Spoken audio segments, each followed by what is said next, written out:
कल नरसिंह जी के पिता का श्राद्ध है। नरसिंह जी को ध्यान नहीं, वो भजन भक्ति में इतने डूबे रहते थे, उन्हें ध्यान नहीं रहता था। नरसिंह जी को ध्यान नहीं, लेकिन नरसिंह जी की जो पत्नी थी, उन्होंने आकर नरसिंह जी जहां बैठे भजन गा रहे थे तो धीरे से कहा, सुनो। नरसिंह जी ने भजन पूरा किया। बोले क्या बात है? तो कहा, कल पिताजी का श्राद्ध। ओ, मुझे तो ध्यान में नहीं। अच्छा हुआ तुम्हें आता। तो घर में कुछ आटा दाल है? कुछ नहीं। तो कल ही खत्म हो गया, आज के लिए भी नहीं। चल आज तो उपवास कर लेंगे, लेकिन कल के लिए तो होना चाहिए। कैसे श्राद्ध होगा पिताजी?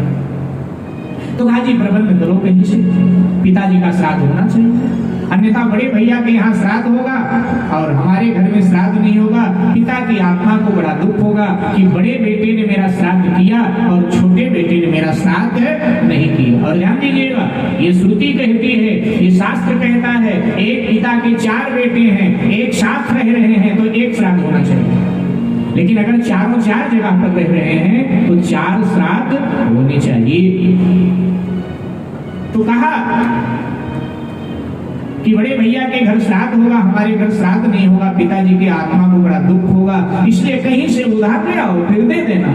नरसिंह जी ने कहा, तूने ठीक कहा। अब नरसिंह जी जूनागढ़ के बाजार में निकले, जहां जाए वही के, भगत जी क्या करें, आप कल आ गए होते तो मिल जाता, आप तो आ जाए, ऐसे ही तो लोग टालते।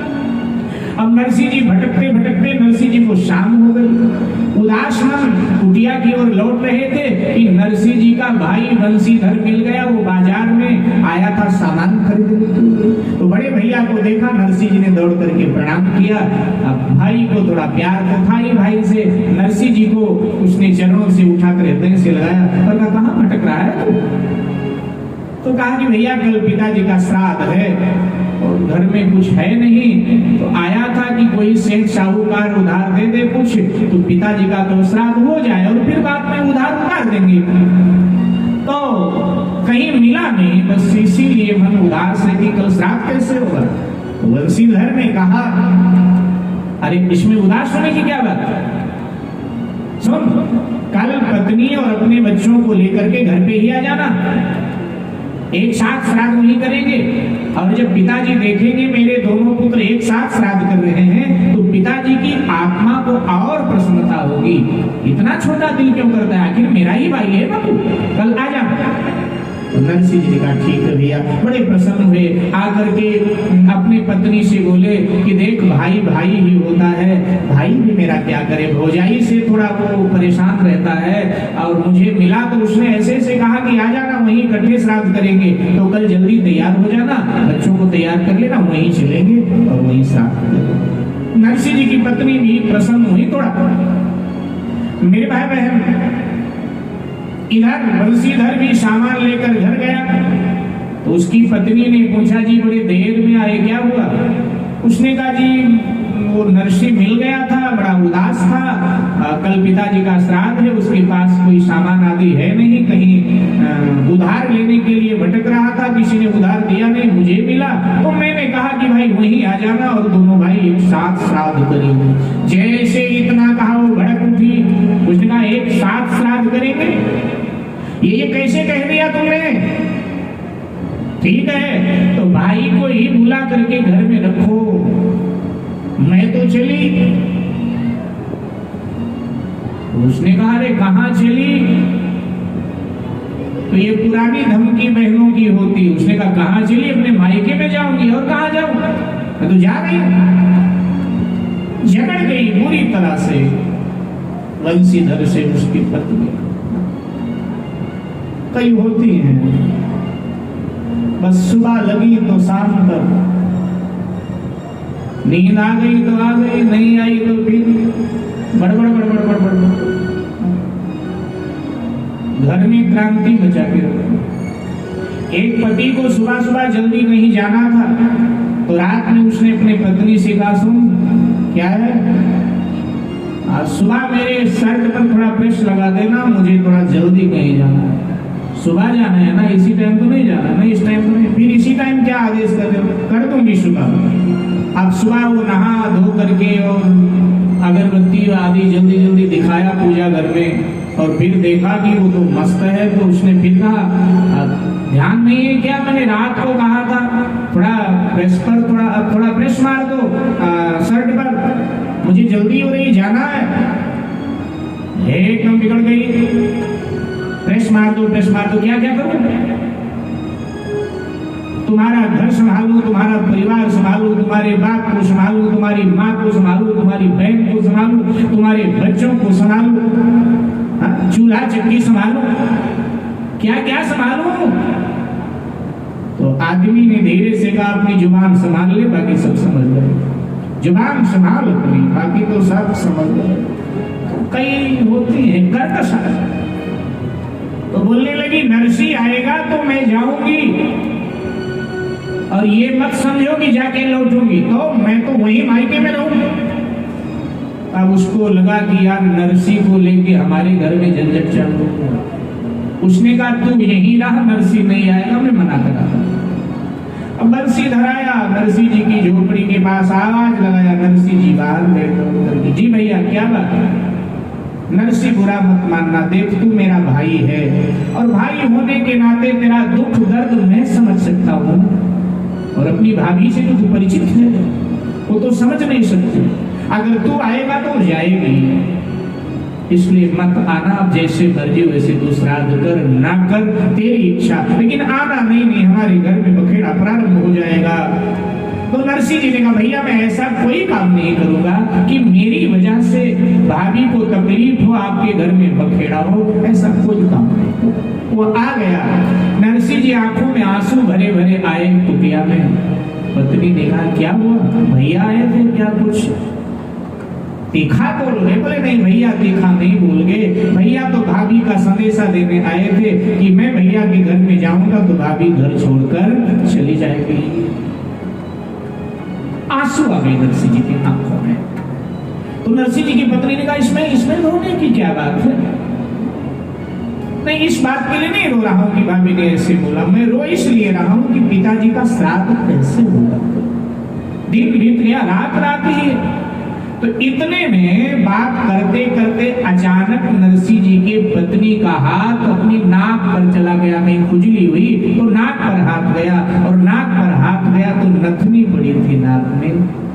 वो भूली हुई थी बेचारी, क्योंकि सारे गहने उसके बिक गए थे जो मायके से मिले थे, आभूषण, नथनी एक पड़ी रह गई थी। अचानक हाथ लगा, उसने कहा अरे ये है ना, चिंता न करो, ये नथनी तो है ना अपने पास, इसको सुबह ले जाओ किसी स्वर्णकार की दुकान पर बेच दो, और अपना जो भी है राशन पानी लेके आओ, और आराम से पिताजी का श्राद्ध होना चाहिए। ये आभूषण क्या करेंगे? नरसी जी ने पत्नी को धन्यवाद दिया कि तुझ जैसी पत्नी परमात्मा सबको दे, और भगवान को भी धन्यवाद दिया कि प्रभु आपने मेरी समस्या हल कर दिया, इसलिए हे सावल शाह सरकार आपको भी धन्यवाद है। नरसी जी ने भगवान का नाम रखा था सावल शाह। यानी जी भक्त ही भगवान को नाम देता है, और भक्त ही भगवान को रूप देता है। भगवान को कोई निश्चित रूप नहीं है, नहीं, जितने रूप भगवान के आपके सामने हैं किसी भक्त ने ही दिया है। वृंदावन जाते हो बांके बिहारी का दर्शन करने, तब बांके बिहारी का जब दर्शन करते हो तो आपको हरिदास जी की भी याद आती है, क्योंकि हरिदास जी ने बांके बिहारी संसार को दिया। आप ओरछा जाते हो राजा राम सरकार का दर्शन करने, तो जब राजा राम सरकार का दर्शन करके बाहर निकलते हो तो रानी गणेश मोरी की याद आती, क्योंकि उन्होंने राजा राम सरकार को प्रकट किया। तो किसी न किसी भक्त ने ही प्रकट किया है भगवान के विभिन्न स्वरूपों को। तो मेरे भाई बहन, नरसी जी भी अपने ठाकुर को क्या कहते थे? सावल शाह, नरसी के सावल शाह।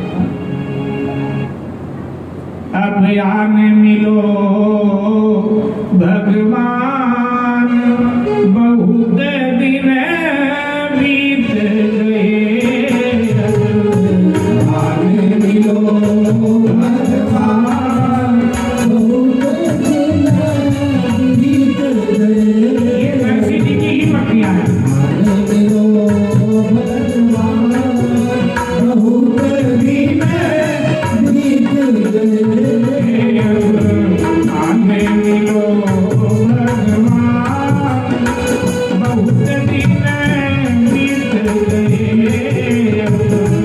आने मिलो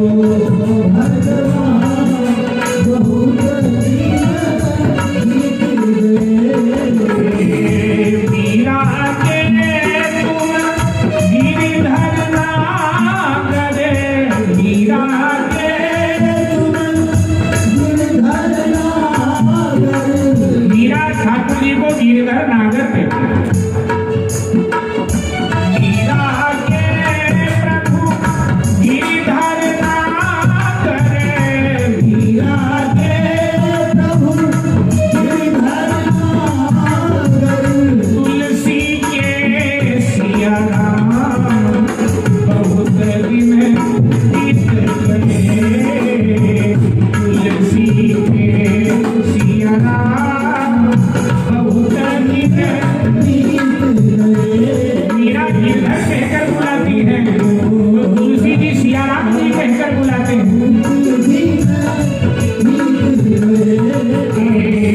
तुलसी के सियाराम बहुत दिन बीत गए तुलसी के सियाराम बहुत दिन बीत गए आने मिलो भगवान बहुत दिन बीत गए आने मिलो भगवान बहुत दिन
को धन्यवाद किया, ठाकुर सावल साहब को धन्यवाद किया।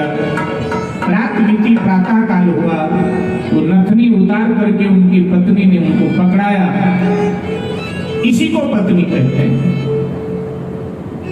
पति के दुख में पति के साथ खड़ी रहे और पति को उत्साहित करती रहे, उसके उत्साह को कम ना होने दे, उत्साहित करती रहे, यही पत्नी।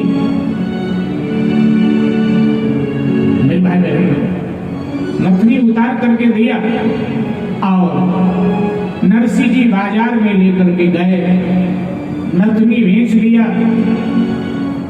घी, आटा, साग सब्जी जो भी चाहिए था सब खरीद लिया। अब खरीद करके नरसिंह जी घर के लिए रवाना हुए। तब तक सभी पूरा बाजार खुल चुका था। अब बाजार वाले नरसिंह जी को पहचानते तो थे ही सब, तो कहने लगे, भगत जी राम राम राम राम। भगत जी सुनो सुनो सुनो, अरे एक भजन हो जाए, अब आप मिल गए हो तो एक भजन तो हो जाए। अच्छा भजन हो जाए? नरसिंह जी ने बोले हाँ भजन हो जाए। तो नरसिंह जी ने अपने झोली में से खड़ताल निकाला और खड़ताल निकाला साहब तो भजन प्रारंभ हो। अब ऐसा भजन का रंग जमा, ऐसा रंग जमा, ऐसा रंग जमा कि नरसिंह को होश ही नहीं कि किस काम के लिए आए थे, श्राद्ध भी। तो ऐसा रंग जमा भजन का। मेरे भाई बहन, उधर समय हो, ब्राह्मण लोग आने लगे। नरसिंह जी न्योता रात में ही ले आए थे कि मेरे घर श्राद्ध है, ऐसे ऐसे आना। और नरसिंह जी का भाई जो वंशीधर था उसने भी कुछ ब्राह्मणों को न्योता किया था। अब जो उसके घर आमंत्रित ब्राह्मण थे, तो जब नरसिंह जी उधर गए तो उन ब्राह्मणों ने कहा, तुम्हारे यहाँ भगत जी मिलेगा भी क्या? हम तो तुम्हारे बड़े भैया के यहाँ आमंत्रित हैं और वहां तो बढ़िया दक्षिणा मिलेगी, हम तो वहां जाएंगे। अब वही समय श्राद्ध का, सो आप क्या नहीं आएंगे? अब कुछ छूट गए थे वंशीधर से, तो उनके यहाँ नरसिंह जी गए और प्रणाम किया ब्राह्मणों को। तो कहा कि आपको ऐसे ऐसे श्राद्ध है, पिताजी का आना, पिताजी का तो आना है कर। हाँ भगत जी जरूर आए। 101 ब्राह्मणों को न्योता नरसिंह जी भी दिया है, 101 ब्राह्मण। ठीक आए। अब नरसिंह जी न्योता रात में ही आए और फिर सुबह जब वो दोनों ब्राह्मण इकट्ठे हुए, दोनों पक्ष वाले, भैया आज न्योता है कहीं? श्राद्ध में अक्सर ब्राह्मण एक दूसरे से पूछ लेते हैं, आज न्योता है कहीं? हाँ हाँ है, हमारा न्योता वंशीधर के यहाँ है, मोटी पार्टी है, बढ़िया भोजन दान दक्षिणा मिलेगा। तुम लोग बोले हम तो भगत जी के यहाँ है। अच्छा अच्छा, नरसैया के यहाँ तो ठन ठन गोपाल रहोगे, भोजन भले मिल जाए रूखा सूखा। बोले कोई बात नहीं, भगत के घर का रूखा सूखा भोजन भी अच्छा होगा। भगत के घर में तो न्योता है। इस तरह चर्चा रात में ही हो रही थी। सुबह हुआ तो फिर ब्राह्मण सब समय होते ही पहुंच गए। नरसिंह जी की पत्नी माथा पीटने लगी। बताओ, सुबह के गए हैं, दोपहर होने को ब्राह्मण द्वार पर बैठे और अभी तक आए नहीं, अब क्या होगा? श्राद्ध का समय निकला जा रहा, बड़ी चिंता। इतने में ठाकुर जी को लगा कि ब्राह्मण अगर भूखे जाएंगे तो मेरे नरसिंह की कितनी बदनामी हो जाएगी। और नरसिंह तो मेरे काम में लगा है, मेरा ही तो भजन गा रहा है, मेरी ही तो महिमा गा रहा है। तो ठाकुर जी ने राधिका जी को आदेश दिया, अरे सुनती हो? राधिका जी ने कहा क्या है? बोले जल्दी जल्दी भोजन बनाओ। अरे जल्दी क्या पड़ी? बोले जल्दी क्या पड़ी, उधर देखो। बोले तो नरसिंह जी है, भजन गा रहे हैं। बोले बस ये भजन गा रहे हैं, हमारा काम ये कर, इनका मुझे करना पड़ेगा, श्राद्ध है इनके घर में। राधा जी ने कहा अभी लो। और फिर तो राधा जी का क्या कहना, रिद्धि सिद्धि को प्रेरित किया और 56 प्रकार के पकवान झटपट सब तैयार और हाथ में लगा करके भक्त कर दिया। राधा जी ने कहा मैं भी चलूंगा साथ में। भगवान ने कहा तुम्हें फिर कभी ले चलूंगा, मुझे अकेले जाने दो। और भगवान ने झट नरसिंह का वेश लिया और सब पका पकाया भोजन थाल में लेकर के हाँकते हुए पसीने पसीने एकदम प्रवेश किया। नरसिंह जी की पत्नी ने फिर माथे पर हाथ मारा, कहीं भजन गाने में मशगूल हो गए थे क्या? बोले भगवान पुरुष मर्द। अब ये भजन गाने वालों को भी तो लोग पकड़ लेते हैं, बाजार में पकड़ लिया, भजन बोले चिंता न करो, कब पकाऊंगी कब खिलाऊंगी। ब्राह्मण को बैठे, बोले चिंता न कर, हम पका पकाया ही ले आए हैं, बस तुझे परोस देना है। अच्छा अच्छा ठीक है ठीक है, चलो पाँव धोते हैं दोनों। और नरसी के वेश में भगवान नरसी की पत्नी आ गई। ब्राह्मण देवताओं चरण धो, और सभी ब्राह्मणों के चरण धोए, आसन लगाया, बिठा दिया। नरसी जी की पत्नी थाल लगा लगा करके और पकड़ा रही हैं, और नरसी के वेश में ठाकुर जी ब्राह्मणों के आगे परोस साहब भाव से सब ब्राह्मण खाने लगे। और फिर आपस में कहने लगे, भैया बड़े बड़े राजाओं के घर में भोजन किया, लेकिन जो स्वाद नरसी जी के भोजन में है वो तो बड़े बड़े राजाओं के भोजन में नहीं। तो उसी में कोई ब्राह्मण कहता, भैया ये भोजन का स्वाद नहीं है, ये नरसी जी के भजन का स्वाद है, ये नरसी जी के भक्ति का स्वाद है। और सबने प्रेम से भोजन पाया। अब भगवान ने सबके हाथ धुलवाए। वो ब्राह्मण भी कितने भाग्यशाली जिनके चरण भगवान ने धोए। और अब हाथ धुलवाए सबके, तिलक किया भगवान ने। नरसी जी की पत्नी थाली और रोटी लेकर के पीछे पीछे घूम रही हैं, और भगवान नरसी के वेश में तिलक कर रहे हैं। शरीर को तिलक किया, और तिलक के बाद में 101 थैलियां तैयार करके लाए थे। पीली थैलियों में 101 स्वर्ण के सिक्के भगवान दे रहे हैं नरसी जी के पत्नी को। नरसी जी के वेश में ही ना पकड़ा रहे, ये ले भगवान अपने हाथ से पकड़ा तू, नहीं आप ही दीजिए ना, रे हमारा तेरा कुछ बता है, तू ही पकड़ा। और ब्राह्मणों को थैलियां दी, प्रणाम किया।